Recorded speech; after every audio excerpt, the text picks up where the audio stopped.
ക്രിസ്തുവാന്തരം നമുക്ക് ജയം നൽകുന്ന ദൈവത്തിന് സ്തോത്രം. ആദ്യകാലന്റെ പ്രിയസഹന്മാരെ നിങ്ങൾ ഉറപ്പുള്ളവരും കുടുംബാത്തവരും നിങ്ങളുടെ പ്രയത്നം കർത്താവർക്കുമില്ല എന്നും അറിഞ്ഞിരിക്കുക. കർത്താവിന്റെ വേലിൽ എപ്പോഴും വർദ്ധിച്ചു വരുന്നവരും ആകുകയും നമ്മുടെ കർത്താവിന്റെ അതിവിശുദ്ധ നാമം പിന്നെയും സ്തുതിക്കപ്പെടുമാറാകട്ടെ. നമ്മെ വിട്ട് നിത്യതയിൽ ദൈവസന്നിധിയിലേക്ക് പ്രവേശിച്ച ഈ പ്രിയ പിതാവിന്റെ മൃതശരീരത്തെ സംസ്കരിക്കുവാനായി നാം ഈ ദിവസയിലേക്ക് കടന്നു വന്നിരിക്കുന്നു. ഈ പ്രിയപ്പെട്ട പിതാവുമായുള്ള എൻ്റെ പരിചയവും ബന്ധവും ഏതാണ്ട് 25 വർഷങ്ങൾക്ക് മുൻപ് ഞാൻ തുമ്പമൺ എന്ന സ്ഥലത്ത് ഇരിക്കുമ്പോൾ ഈ ഭവനം പ്രിയപ്പെട്ടവര് തുമ്പമണി വിശ്വാസികളായിരുന്നു. അന്നു മുതലാണ് പരിചയവും ബന്ധവും ആരംഭിച്ചത്. അതിനുശേഷം പലപ്പോഴും ഈ പ്രിയ പിതാവിനെയും അവരുടെ കുടുംബത്തിലുള്ളവരെയും കാണുവാനും പരിചയപ്പെടുവാനൊക്കെ അവസരങ്ങൾ ദൈവം ഒരുക്കിയിട്ടുണ്ട്. എന്നാൽ ചില കാലങ്ങളായി കർത്താവിന്റെ ശുശ്രൂഷയോടുള്ള ബന്ധത്തിൽ ദൂരസ്ഥലങ്ങളായിരുന്നതുകൊണ്ട് ഈ ഭവനത്തിൽ വരുന്നതിനോ പ്രിയപ്പെട്ടവരെ കാണുന്നതിനോ കഴിഞ്ഞിരുന്നില്ല. എങ്കിലും തന്റെ ഈ അന്ത്യസമയത്ത് ഈ അന്ത്യ ശുശ്രൂഷയിൽ പങ്കെടുക്കുവാൻ കർത്താവ് ഈ അവസരത്തെ ഒരുക്കിയതോർത്ത് ഞാൻ ദൈവത്തെ സ്തുതിക്കുന്നു. നാം മുൻപേ വായിച്ചതായ വേദഭാഗത്തിന്റെ 51, 52 വാക്യങ്ങൾ ഒരിക്കൽ കൂടെ ഞാൻ വായിക്കുന്നു. ഞാനൊരു മർമ്മം നിങ്ങളോട് പറയാം, നാം എല്ലാവരും നിദ്ര കൊള്ളുകയില്ല. എന്നാൽ അന്ത്യകാഹളനാദത്തിൽ പെട്ടെന്ന് കണ്ണിലേക്കിനിടയിൽ നാം എല്ലാവരും രൂപാന്തരപ്പെടും. കാഹളം ധ്വനിക്കും, മരിച്ചവർ അക്ഷയരായി തീർക്കുകയും നാം രൂപാന്തരപ്പെടുകയും ചെയ്യും. ദൈവനാമം മഹത്വപ്പെടുമാറാകട്ടെ. നാം വായിച്ചു കേട്ടതായ ഈ വേദഭാഗത്തിൽ ദൈവമക്കളുടെ അനുഗ്രഹകരമായ ഒരു ഭാവി പ്രത്യാശയെക്കുറിച്ച് പ്രസ്താവിച്ചിരിക്കുകയാണ്. കഴിഞ്ഞ നാളുകളിൽ ലോകമെമ്പാടും ക്രൈസ്തവർ കർത്താവായ യേശുക്രിസ്തുവിന്റെ ക്രൂശീകരണം, അടക്കം, ഉയർത്തേൽപ്പ് തുടങ്ങിയ കാര്യങ്ങൾ ആചാരമായി ആഘോഷമായി അനേകർ കൊണ്ടാടുകയായിരുന്നുവല്ലോ. ദൈവത്തിന് സ്തോത്രം. കർത്താവായ യേശുക്രിസ്തു ഇന്നേക്ക് 2000 വർഷങ്ങൾ കൊണ്ട് ഈ താളലോകത്തിലേക്ക് വന്നു എന്ന് നാം അറിയുന്നു. തന്റെ നിയോഗകാലത്തിന്റെ സമാപ്തിയും റോമാകളുടെ അധികാരത്തിന് കീഴിൽ യേശു തലയാഴ്ച തന്റെ ആത്മാവിനെ ഏൽപ്പിച്ചു കൊടുത്തതായി ദൈവത്തിൽ നാം വായിക്കുന്നു.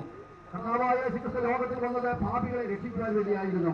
കർത്താവായ യേശുക്രിസ്തു പ്രദാനം ചെയ്യുമ്പോൾ 2 ദൂതന്മാർ തന്റെ ശിഷ്യന്മാരോട് ഇപ്രകാരം പ്രസ്താവിക്കുന്നതായി, ഗലീല പുരുഷന്മാരെ, നിങ്ങൾ ആകാശത്തിലേക്ക് നോക്കി നിൽക്കുന്നത് നിങ്ങളെ പ്രദാനം ചെയ്ത ഈ യേശു അവൻ സ്വർഗത്തിലേക്ക് പോകുന്നതിനായി നിങ്ങൾ കണ്ടതുപോലെ തന്നെ അവൻ വീണ്ടും വരും. ദൈവത്തിന് മഹത്വമുണ്ടാകട്ടെ. അതുകൊണ്ട് ഇന്നയോളം ദൈവജനം ആ ഭാഗ്യകരമായ പ്രത്യാശയെ പ്രതീക്ഷിച്ചുകൊണ്ട് ജീവിക്കുകയാണ്. ഈ പ്രിയപ്പെട്ട ജോർജാവിനെ സംബന്ധിച്ച് കർത്താവ് തന്റെ ജീവിതത്തിൽ രക്ഷിക്കപ്പെടുവാനും വലിയവനായ ദൈവത്തെ അറിയുവാനും ഒരു ദൈവപൈതലായി ജീവിക്കാനുള്ള ആ വലിയ ഭാഗ്യം കർത്താവ് എനിക്ക് കൊടുത്തു. തന്റെ പാപത്തിൽ നിന്ന് കർത്താവ് തന്നെ വിടുവിച്ചു. കർത്താവ് യേശുക്രിസ്തുവിനോട് തന്റെ പാപങ്ങൾ ഏറ്റവും ഉപേക്ഷിക്കുവാനായി കർത്താവ് എനിക്ക് കൃപ ചെയ്തു. മാത്രമല്ല ദൈവത്തിന്റെ കൽപ്പനയാകുന്ന വിശ്വാസസ്ഥാനം സ്വീകരിക്കാനിടയായി, പരിശുദ്ധാത്മാവിനെ പ്രാപിക്കാനിടയായി. പിന്നെയും കർത്താവിനോട് വിശുദ്ധന്മാരും ചേർന്ന് ആത്മീയ ജീവിതത്തിൽ ഉയർച്ച പ്രാപിപ്പാൻ, വളർച്ച പ്രാപിപ്പാനോളം അനുഗ്രഹീതമായ കൂട്ടായ്മയിലേക്ക് ദൈവം തന്നെ കൊണ്ടുവന്നു.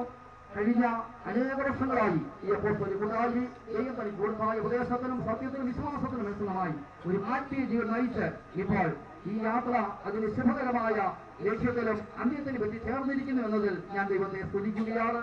107-ാം സങ്കീർത്തനം നാം വായിക്കുന്ന പോലെ അവൻ ആഗ്രഹിച്ച ശുഭകുളമകത്ത് അവൻ അവരെ കൊണ്ടുവന്ന് എത്തിച്ചു. തന്റെ ജീവിതത്തിൽ അനവധി ഓളങ്ങൾ, തിരുനാളുകൾ, കൊടുങ്കാറ്റുകൾ കഴിഞ്ഞനാൾ ആഞ്ഞടിച്ചുവെങ്കിലും അതിനെല്ലാം മധ്യത്തിൽ വീഴാതെയും താഴാതെയും സത്യത്തിലും വിശ്വാസത്തിലും വിശുദ്ധമായ ഐക്യതയിലും നിലനിന്ന് ഒരു ശുഭകരമായ പ്രത്യാശയുടെ ആ അന്ത്യം പ്രാപിക്കാനായി കർത്താവ് തന്നെ ഒരിക്കലോർത്ത് ദൈവത്തെ സ്തുതിക്കുകയാണ്. ഇന്ന് ഈ മൃതശരീരത്തെ നാം ഇവിടെ അടക്കുമ്പോൾ നമ്മുടെ മുൻപിലുള്ളതായ അനുഗ്രഹിക്കപ്പെട്ട ഭാവി പ്രത്യാശയെക്കുറിച്ച് ഞാൻ പറയട്ടെ. ലോകത്തിലുള്ളതായ എല്ലാ ജീവജാലങ്ങളെ സംബന്ധിച്ചും എല്ലാം ദൈവത്തിന്റെ സൃഷ്ടിയാണെന്ന് ദൈവത്തിന് നമ്മെ പഠിപ്പിക്കുന്നു. എന്നാൽ മനുഷ്യരൊഴികെ മറ്റ് യാതൊരു ജീവജാലങ്ങൾക്കും മരണത്തെ അതിജീവിക്കാനുള്ള അധികാരമോ അവകാശമോ അഥവാ മരണാനന്തര ജീവിതമോ അനുവദിക്കപ്പെട്ടിട്ടില്ല. എന്നാൽ ദൈവത്തിന്റെ സൃഷ്ടിയായ മനുഷ്യൻ തന്റെ സാദൃശ്യത്തിനും സ്വരൂപത്തിനും സൃഷ്ടിക്കപ്പെട്ട ഒരേ ഒരു ജീവി മനുഷ്യൻ മാത്രമാണ്. മനുഷ്യൻ ഈ കേവലം ഐഹികമായ ജീവിതത്തിന് വേണ്ടി അല്ല, കർത്താവിനോടുകൂടെ നിത്യനിത്യമായി തുടരുന്ന ആ സ്വർഗീയ ജീവിതത്തിന്റെ സ്വന്തം ഭാഗവുമായി തീരുമാനത്തിലെ സൃഷ്ടിക്കപ്പെട്ടതെന്ന് തിരുവചനം വളരെ വ്യക്തമായി നമ്മെ പഠിപ്പിക്കുന്നു. ദൈവത്തിന്റെ സ്തോത്രം. അതുകൊണ്ട് തന്നെ ഒരു മനുഷ്യന്റെ ജീവിതം മരണത്തോടുകൂടി അവസാനിക്കുന്നതല്ല. പിന്നെയോ മരണമെന്ന് പറയുന്നത് സ്വന്തം കവാടങ്ങൾ തുറക്കുന്ന സുവർണ്ണ താക്കോൽ. ലോക പ്രശസ്തനായ വിശ്വമഹാകവിയായ മിൽട്ടൺ അദ്ദേഹത്തിന്റെ പാരഡൈസ് ലോസ്റ്റ് എന്ന കവിതയിൽ ഇപ്രകാരം പ്രസ്താവിച്ചിരിക്കുന്നു. ഇപ്രകാരം അദ്ദേഹം പാടിയിരിക്കുന്നു: മരണം സ്വന്തം കവാടങ്ങൾ തുറക്കുന്ന സുവർണ്ണ താക്കോലാണ്.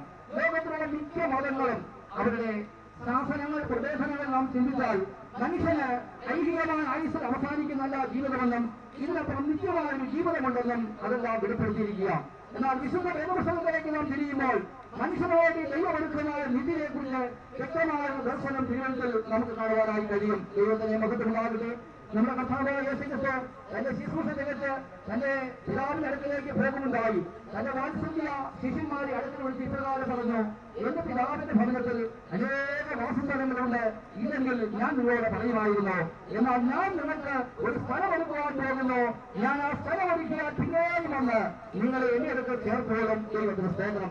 ആ ഭാഗ്യപരമായ പ്രത്യാശ ഈ പ്രിയ പിതാവ് ഉണ്ടായിരുന്നത് ഇപ്പോൾ സന്തോഷത്തോടെ നമുക്ക് പറയുവാൻ കഴിയും. എന്റെ സാക്ഷ്യത്തിൽ അനേകം സ്ഥാപിച്ചതുപോലെ ആ നിത്യമായ ഭവനത്തിലേക്ക്, ദൈവസന്നിധിയിലേക്ക്, ആ ദൈവരാജ്യത്തിലേക്ക് പോകുവാനായി ചില നാടുകളായി താൻ വാഞ്ചയോടെ ആകാംക്ഷയോടെ ഒരുങ്ങിക്കൊണ്ട് കാത്തിരിക്കുകയായിരുന്നു. ദൈവത്തെ മഹത്വമുണ്ടാകട്ടെ.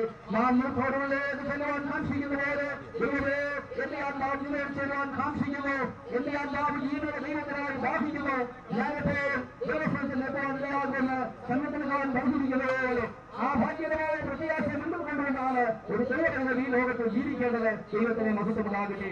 ഈ ഐഹികമായ ആയുസ് എന്ന് പറയുമ്പോൾ സംഘടനക്കാരന്റെ ഭാഷയിൽ പറഞ്ഞാൽ 9 സംഘടന ഇപ്രകാരം വായിക്കുന്നു, ഞങ്ങളുടെ ആയുഷ്കാലം 70 സംവത്സരം, 80 സംവത്സരം, അത് വേഗം ജീവിതം ഞങ്ങൾ പറഞ്ഞു പോവുകയും ചെയ്യും. ദൈവത്തിന് സ്തോത്രം.